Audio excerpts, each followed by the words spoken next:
This is Abe Friedtanzer from Awards Radar, and I'm thrilled to be speaking with Natasha Rothwell about The White Lotus. How are you, Natasha? I'm doing well, thank you. How are you? Good, good. It's been a really long time since this show aired. Is it nice to start thinking about it again? Yeah, I mean it's been a while and it's so great to see new fans and old fans alike. I had the chance last year to talk to Jennifer Coolidge, and I asked her about working with you. And she said that the two of you are polar opposites and that you're very organized. And she thought that you would be, I think, the queen of Hollywood someday and maybe running a studio. How's that going for you? And is that true? Well, I hope to cash the check that she wrote in those comments for sure. No, we are very different in approach, and I think that it worked together, like it blended. And I'm very much the student, very much Type A, and yeah, I think we both benefited from each other's strong suits. And I'm sure you had seen her in some of her more famous roles, but was it what you expected to work with her? I mean, it was really surreal. I mean, I grew up watching her films, and so to be working with her and her scene partner, it was just next level. And I'd always imagined it would be sort of like if I were to work with her, it would be sort of like a hard comedy pairing, but it was very much my being more dramatic and sort of elevating the comedy that she was, doing. And so it was just a mind trip to be in that position. And I think that's your role more than anyone else, I think, on this show, which was surprising for me to see, having seen you in Insecure before this, where your character is very funny. And here, it's a great performance, but it's not funny. That's not what your job is. And is that difficult, given that your background is in comedy? No, I mean, I'm classically trained. I did theater proper. And so for me, it was really surprising to get that response because I've done drama before, but this is the first time it's been seen on this scale. So it was really cool to show people what I'm capable of. And it was really awesome to play against Jennifer as well, because although deeply comedic, she's so vulnerable in her role in a way I think no one has seen before. And so I think it was a really kind of amazing opportunity for the both of us to sort of show what we could do. And you shared a lot of scenes also with Murray Bartlett, who is very funny too. What is he like? He is a dream human. Like, I have never met someone more kind, more generous, empathetic. Truly, I mean, the best number one on the call sheet. Like, he is just so uh, just effortlessly thoughtful. And it was just a great opportunity to meet him and work with him and all of that. It's been nice seeing him recently on Physical and just seeing him do something a little bit different, because I think I spoke to him also last year and he was so nice and so genuine, which is not really the feeling you get from his character. Right. He plays total opposite and just shows it goes to show just how incredible the performance is because it's so antithetical to he is naturally. And but I think his capacity to play anything has just been exampled by his performance in this show. Yeah. And I think while those are definitely your two most prominent co-stars, I do remember your scene with Alexandra Daddario, when she tries to come because you're the one everybody leans on. What was it like working with her? Oh no, it was great. I think that those scenes were so funny because they just tapped into, I think, not just the beautiful work that Mike, created, but just I think the socio-political ethos of just exhausted Black women having to carry the emotional labor and do the emotional labor for white women. And so to have that scene, it was both cathartic and hilarious because that's not who Alexandra is. And so it was really fun to explore just sort of the silent conversations that Belinda is having in her head about the moments that she has with Alexandra's Rachel.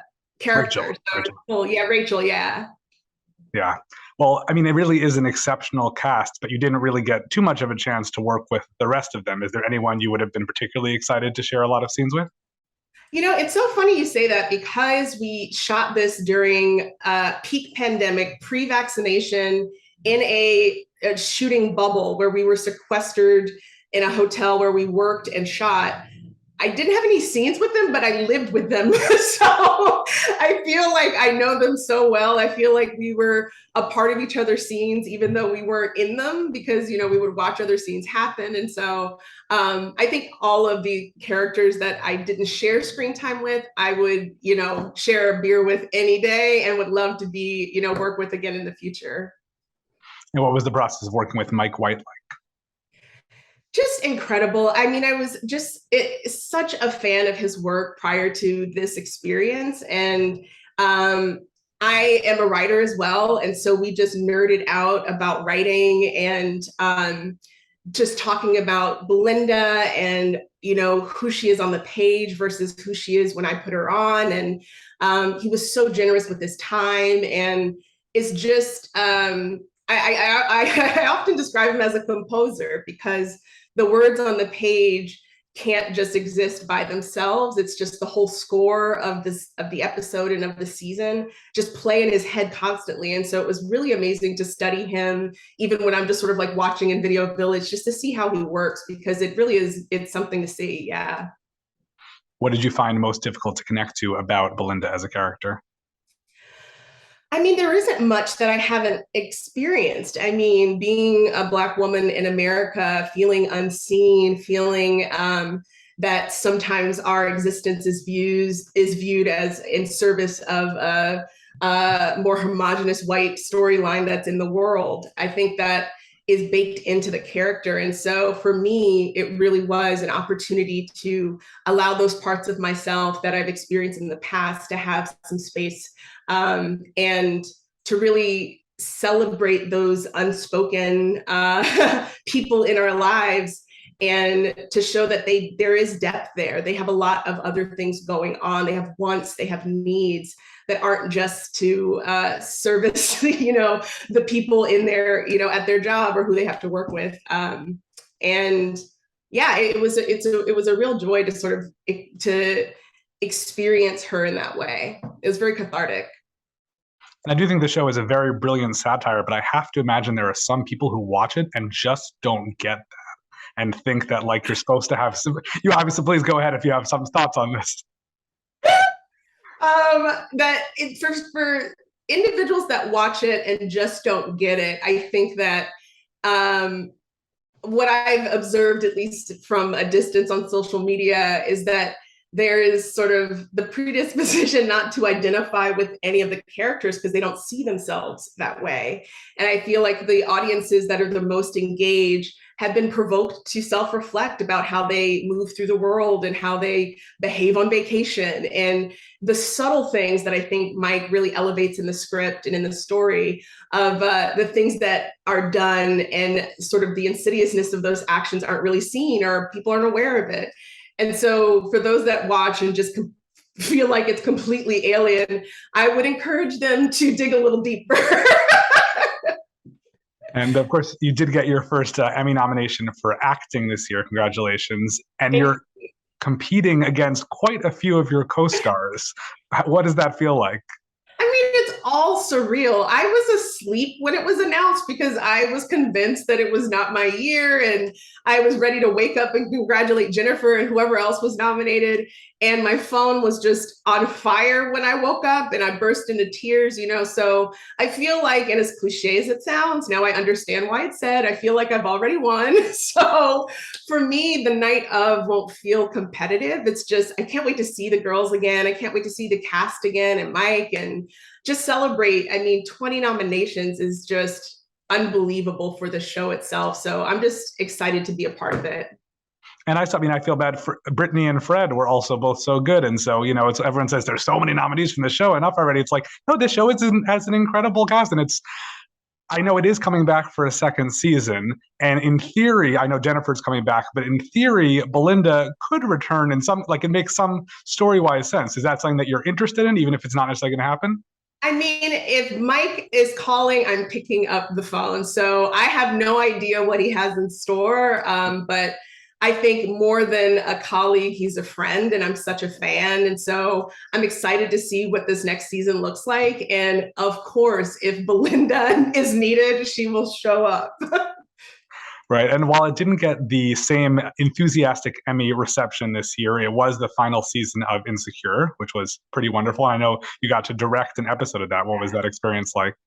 It was unbelievable. I think for me, I directed in theater way back. And so it was really amazing to see sort of the practical application of my theatrical experience in sort of a cinematic space and to do it in such a safe, loving environment. And it's essentially family for the amount of time I spent on the show in front of and behind the camera. And so it felt like such a cathartic sort of creative experience to be able to do that and to bring that story to life. And it is bittersweet. I mean, the show in no uncertain terms changed my life, and I have friends for life. I have family for life because of it. And so I'm just glad it exists in the world and that there's still love for it, because I really did think it made change for the better. Of course. And so what's next for you?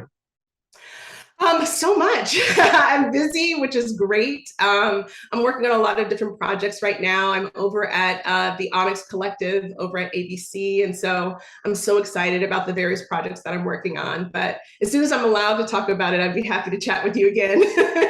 Is there anything that it sounds like you've done a lot in your career and a lot of things that people don't necessarily know about. Is there something new that you're eager to try at some point? No, I think my favorite thing to do was subvert expectations. I feel like walking through the world as a plus size Black woman, there are a lot of assumptions about who I am and what I can do. And so to surprise and delight people and myself in the process is really my biggest joy as a creative. And so I want to continue to do that. And if it's more dramatic roles, if it's a musical, who knows? I'm up for the challenge and I'm excited to do it. And from stuff that you're not personally involved in, what have you enjoyed watching this past season? Oh my goodness. There's so much. What we do in the shadows is just hilarious and just deeply, deeply funny. And I'm obsessed with all of the writers and cast of that show. Sex Education is brilliant.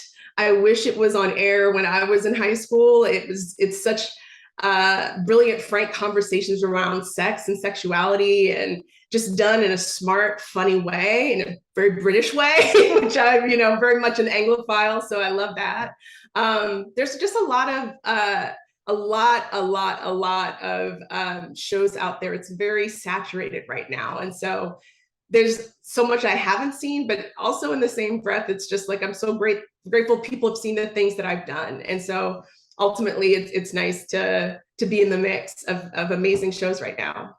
And I like thinking about the fact that What We Do in the Shadows and The White Lotus could somehow exist in the same universe. Those couldn't be any more different to me, but the fact that you like it, it's funny.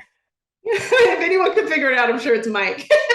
Of course. Well, thank you so much for taking a few minutes to speak with me today, and I hope to talk again when you can talk about some of your future projects. Of course. Thank you so much.